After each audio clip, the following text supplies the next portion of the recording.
Hello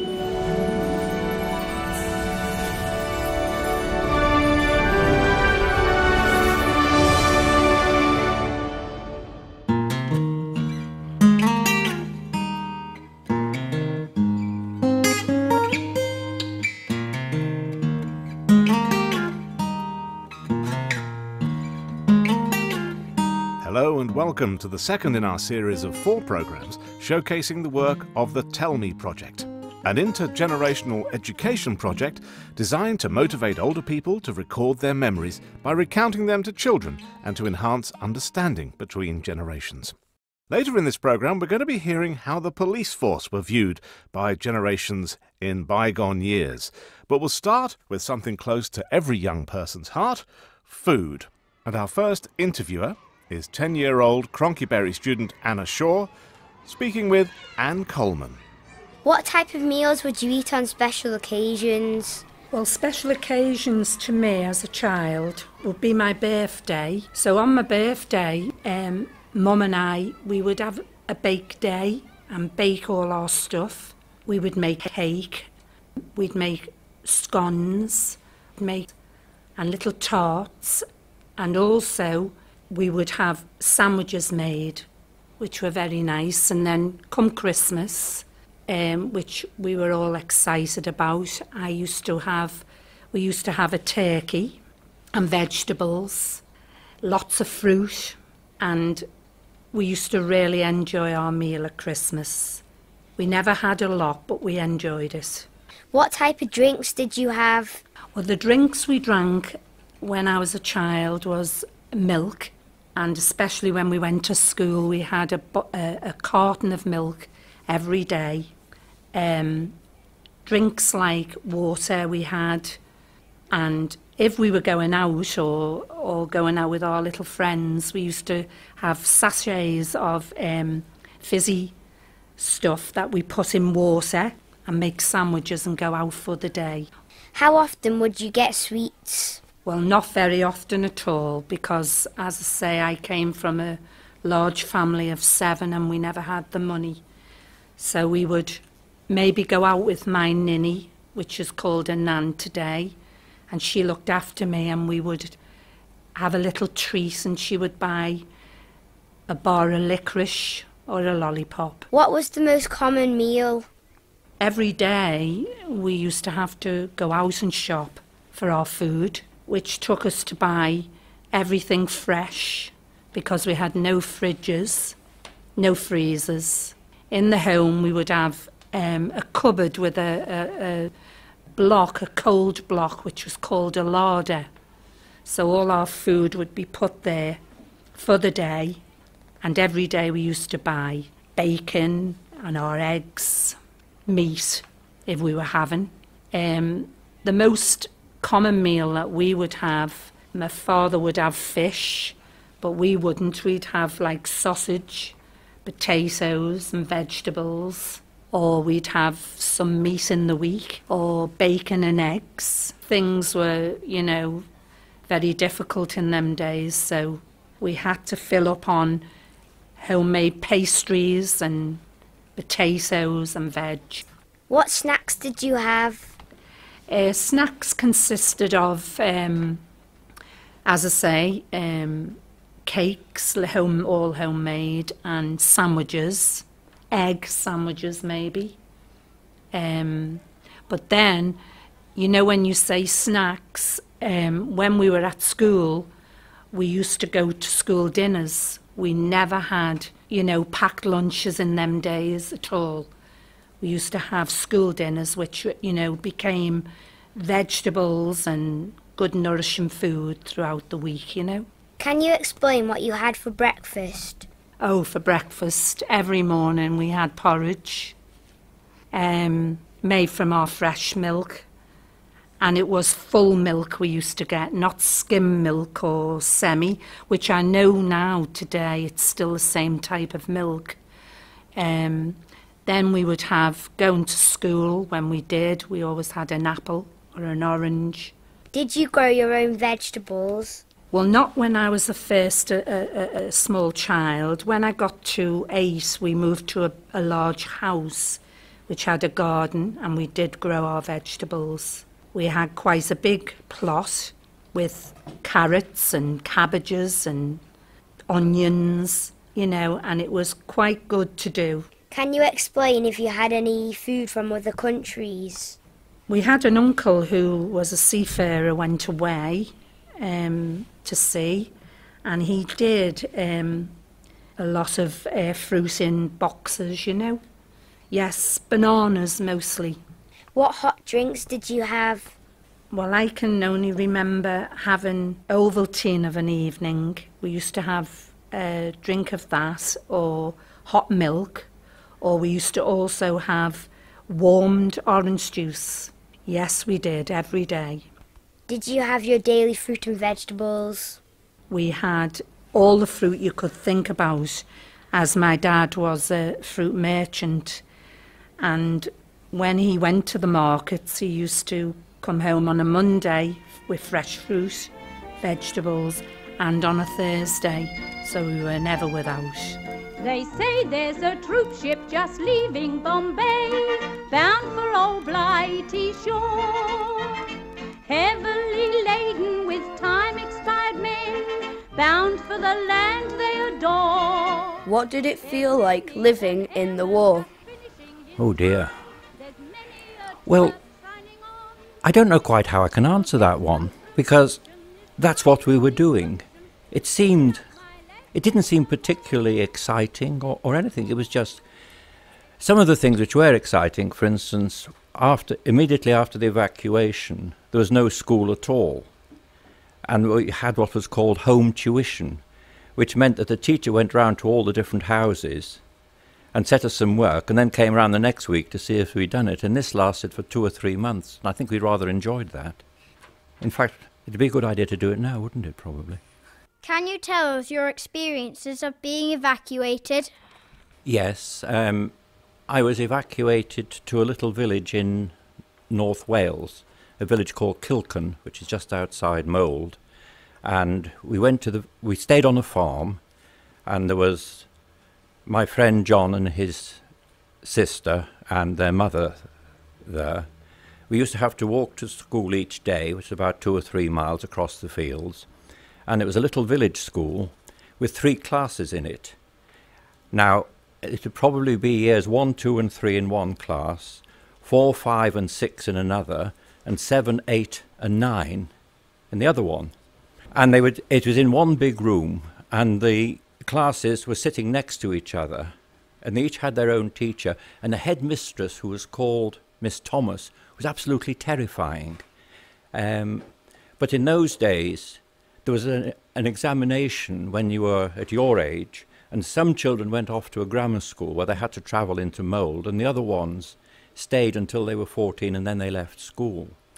Now, John and I were stuck in the middle class for things like English, and then we had to move up to the top class to do maths, and then we had to go to the bottom class to learn Welsh, which was very interesting. So the only real memory of that is that I could say one verse of a Welsh nursery rhyme, but don't ask me to do it, because I'd probably get it all tangled up around the microphone if I did. But it was quite nice. We had to walk home for lunch and back again, and home for tea, and I can remember the meals quite well. In fact, we can do a little, you can predict for this. For breakfast, they used to give us baked beans on toast. We used to go home for lunch, and we had baked beans on toast. We went home for tea, and we had baked beans on toast. But on the other hand, being able to work on the farm in the evening and help milk the cows and bring the hay in and this sort of thing, made up for it. It was much better than living in Liverpool, I think. How did rationing affect you during the war? Well, I don't think it affected me at all. I think it affected my mother more. But do you know just how much we used to get to eat? I just found this in my pocket. For a family of mum, dad and 2 children, they would get a pound of meat a week, occasionally sausages, which didn't have any meat in them at all. You would get half a pound of butter, half a pound of cheese, a pound of margarine, a pound of cooking fat, possibly 10 pints of milk in the whole week, a pound and a half of sugar. Now you could get 4 pounds of jam, but that had to last you for 2 months. So you can do a division sum here and work out how much a week you got, can't you? Half a pound of tea, possibly 4 eggs, but perhaps only 2. And then you got 40, I'm trying to do the arithmetic, just under 4 pounds of sweets to last you a month. And then there was a little bit of extra things like some dried fruit and that, which you could get, but that had a fairly small amount. One of the interesting things is the rations were worked out very carefully, so you never heard people talking about children becoming obese or anything like that. It was just the right amount, and I think everybody was a lot healthier as a result. But I do suspect that the mums very often didn't eat as much as they should to make sure that there was plenty for their children. And do you have any memories of VE Day? Not really, no, I don't particularly. I think we had a street party, if I remember. Everybody was excited that the war had finished, but of course it hadn't finished, because VE Day was in May, but the war went on in the Far East, fighting Japan, and that went on until the August when they dropped the 2 atom bombs. So in a sense, although everybody was excited, a lot of people, for instance, who had fathers or boyfriends and that out still fighting, they didn't really feel quite as much like celebrating as the ones whose parents were out fighting in Europe. So I don't think it was quite as exciting as they made it out to be later. What did you do to protect yourself during the war? Oh, when there was an air raid on, I used to go down to the Anderson shelter, which was halfway down the garden. And my father was out as a fireman. He was a part-time fireman during the war. So he was putting fires out and things. So there was Mum and myself and an elderly lady from next door who came, and we sat in the shelter and waited for it all to be over. I used to go to sleep. They had 3 bunks in the shelter, 2 grown-up ones, which were about 5.5 foot long, and one across the end, which was about 3 foot. That's where I used to sleep. And to be honest, I just used to go to sleep. So I couldn't... It wasn't... I don't think it was as bad as people made it out to be later on. But of course, Liverpool only had 2 major sets of air raids. The main one was in the May raids of 1941, which is when during my sort of last year of primary school. And that was pretty heavy. And there was a lot of damage done, but we were fortunate where we were actually living. We didn't get any bombs. We had a few incendiary bombs in the road, but none of the very high explosive ones. Mr. Strafford was being interviewed by Jack Newbury and Tom Dalton Brown from Ballasalla Primary School. And the subject of the Second World War is one that comes up again and again throughout the Tell Me project. So too does law and order. And putting questions on this subject to Mr. Jeff Worley are Matthew, William, Joe and Thomas from Cronkyberry Primary School. Explain how strict the police were. Police were strict, but always very, very fair. I mean, the police, when I was your age, the police actually knew most people. The Isle of Man's population was only half of what it is now. So if a policeman saw me somewhere and he thought I shouldn't be there, he would know, because they virtually knew your name, where you lived, and what you were doing. So, yeah, they were fine. What weapons did the police carry?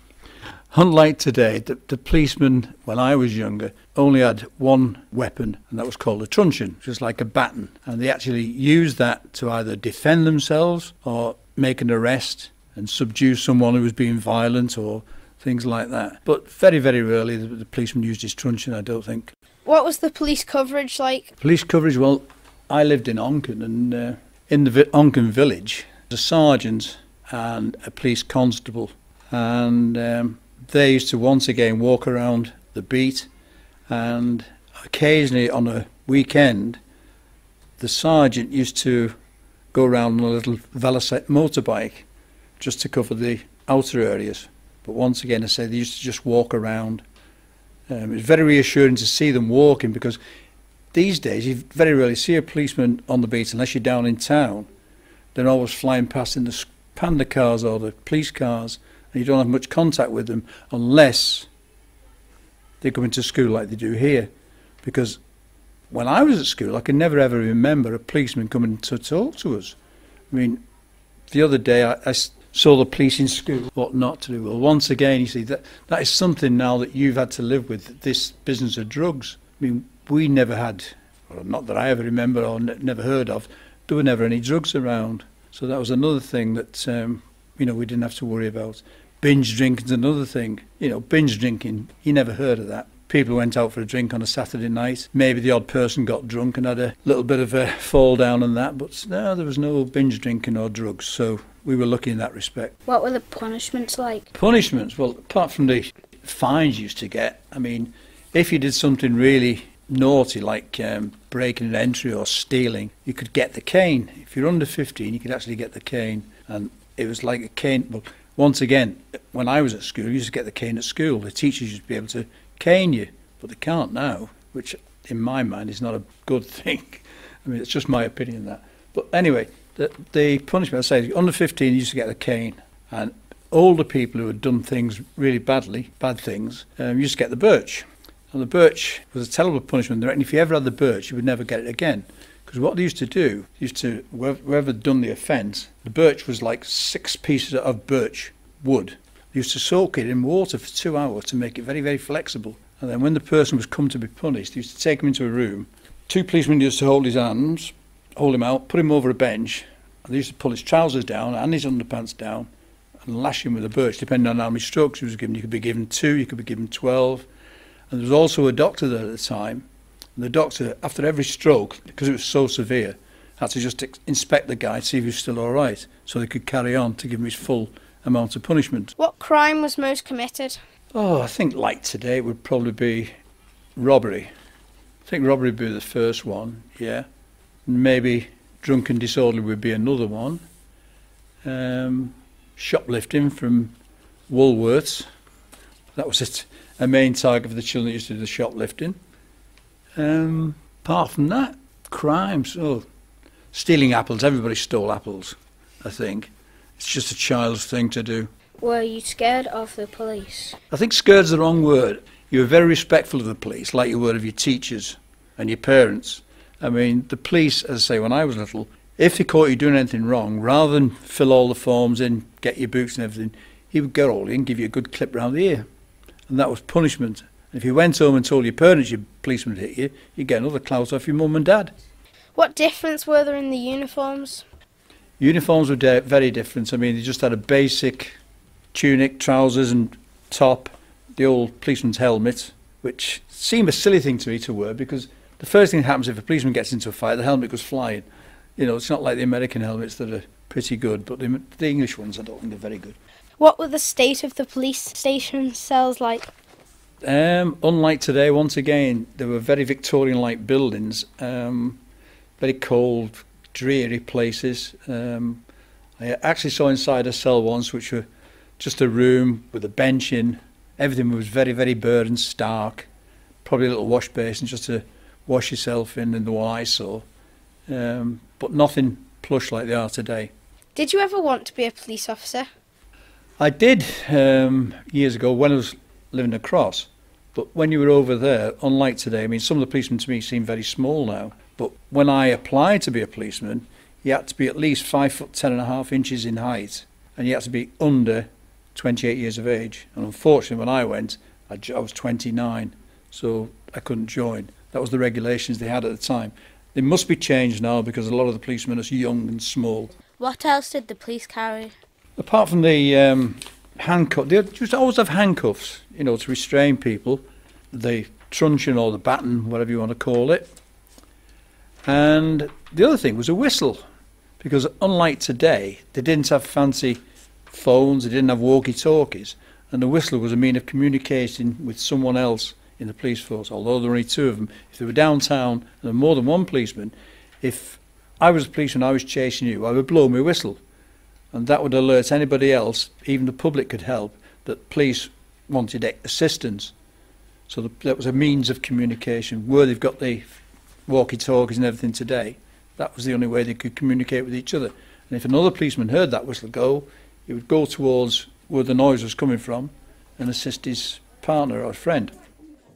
Finally, on this week's programme, Aaron Beattie from Ballacottia Primary School asked Mrs. Christian whether life was better when she was growing up as a girl, or is it better now? That's a difficult one, because there's so many modern things that you have now that we benefit from. But I think it was easier then for children than it is now. What clothes did you wear? What clothes did I wear? I didn't wear trousers. Well, when I was a child I wore trousers, I guess, when I was in Canada. I wore shoes from September through to the summer next year, and then all summer I went barefoot until I got new shoes in September for school again. But I was on a farm in Canada, so that's why I wasn't wearing shoes like maybe the children over here were. Where did you grow up? Until I was 8, I was in Canada on a farm 20 miles from Ottawa, and there were no made-up roads where we lived. They were all dirt roads. Nobody had a car. Well, one lady had a car. It belonged to her husband who had died, so she couldn't drive it. Once a year she would get my dad to take her to town in the car, and in return he was allowed to use it once to go to town himself. What did you do in your spare time? I mostly read. My mother called me a bookworm, and because there wasn't any television, I liked listening to the radio. I used to stay awake in my bedroom at night and try and hear what was going on the radio that my parents were listening to. Was school stricter? Very much stricter. You weren't allowed to speak in class unless you were spoken to by the teacher. Yes. And if you spoke, I got the ruler for speaking in class. Where did you go on holiday? Didn't go on holiday.